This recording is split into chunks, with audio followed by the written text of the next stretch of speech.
Hey everybody, Mike Fisk with Built with Grace. Just want to share a little bit with you about something that happened to me here a couple of days ago. I went to a particular local big box store to pick up an online order. And I walked in, there were a couple of people standing behind the counter talking, and I walked in and just as the young lady, I'm going to call her Esther, that's not her real name. The young lady gave a small menorah to the other person and said, "Can you put this back on the end cap where they belong?" And he questioned her about it, and she said, "Well," and she kind of chuckled and made kind of a funny remark. At least I thought it was funny. And she said, "It's the only place in the store where we put Jewish things and put menorahs." And then she looked up and she saw me and handed the guy the menorah and said to me, she said, "I'm sorry," she said, "I'm Jewish, so I can make fun of us," or something like that. Apparently she thought that what she had said may have been taken offensively, which it wasn't. And I kind of chuckled and said, "Yeah," I said, "Well, I understand. I'm a person of faith, and I like to make fun of the people in my particular faith persuasion, too." We both laughed about that. And then we got talking a little bit about that and found out that one of her parents was Catholic, one of her parents was Jewish. So in one room they have a menorah, in the other room they have a Christmas tree. That's just the way she grew up, and that's just the way life is. And talked about that, talked about faith things a little bit. And then I felt led of the Spirit to just say to Esther, quote unquote, to say to her, "So how are things going? How are things going for you as far as what's going on in Israel?" She got really quiet. Her demeanor changed a little bit. She said, "It's hard." She said, "It's really hard."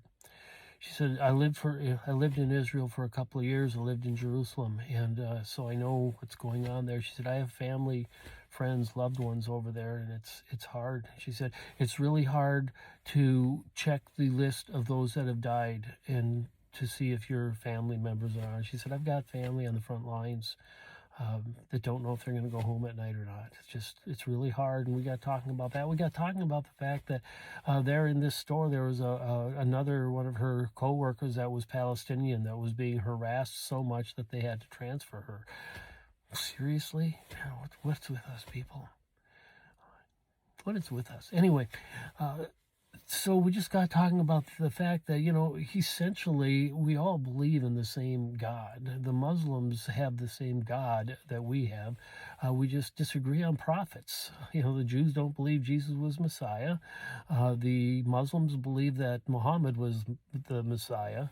And we as Christians believe that Jesus is Messiah.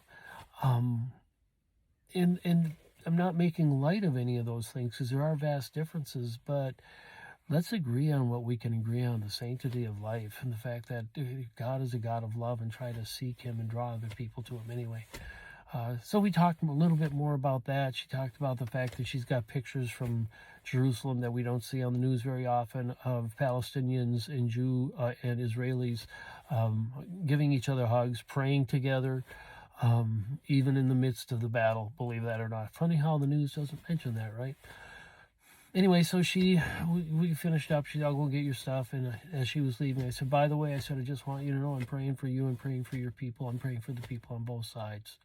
She smiled. She said, "Thank you." Went back and got my stuff. I came back up and handed me my stuff. And I said, "By the way," I said, "just remember I'm praying for you." And she just melted. And she just said, "Can I hug you?" And so we did, right there in the store. Customers behind us. Gave me a big, huge hug, hard hug.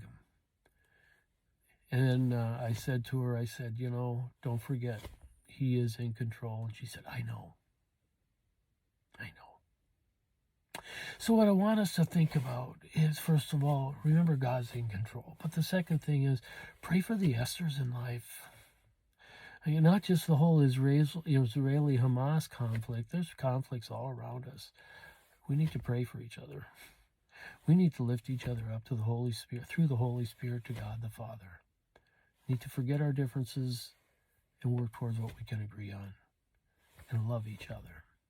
Thanks for listening. Have a great rest of your day.